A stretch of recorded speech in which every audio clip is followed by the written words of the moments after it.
ভিডিওটা টান দিবেন না, কথা শোনা যাবেন। কেননা মাহে রমজানের জন্য সবাই ভালো থাকবেন, আর রোজা নামাজ জাকাত যা দেওয়ার কাম দিবেন। আর আমি একটা কথা বলতে চাই যে ঠিক যে মানুষ একটা জিনিস কি আমরা ভেবে পাচ্ছি না যে মানুষ কি করে ভিডিও বানায়।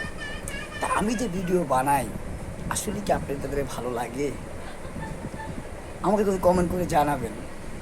কেননা আমি একটু বিনোদনের পাগল, আমি কিন্তু খুব একটা বিনোদনের পাগল। আসলে কি আমি অনেক হাসি খুশি মানুষ। আমার বাবা চলে গেছে আজ থেকে 20-22 বছর আগে। তা আমি বিনোদন দিই কেন জানেন? আমার যত কষ্ট আছে বুকে, সব আমি আমার বুকে রাখি।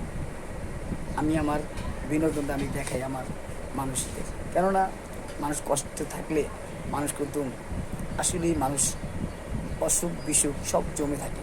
তা আমি চাই যে আপনাদের বিনোদন দেখিয়ে আমি একটু ভালো থাকি, একটু সুস্থ থাকি। তা আমি চাই যে আমার যত ফলোয়ার আছেন, টিকটকবাসী যারা আছেন আর টিকটক মালিক যারা আছেন, তাদের একটা কথা বলতে চাই যে আমার এই টিকটকটা আপনারা বাংলাদেশে সবাইকে একটু দেখবেন, দেখতে যদি সহযোগিতা করবেন। কেননা আমি একটু বিনোদনের পাগল। কেলেগা আমি বলি, যার বাবা নাই সে বুঝে বাবার কত ব্যথা, কত জ্বালা। বাবা ডাক কিন্তু শোনার মতো আমার কেউ নাই। আমি বলতেও পারি না, চাইলেও আমি বলতে পারি না।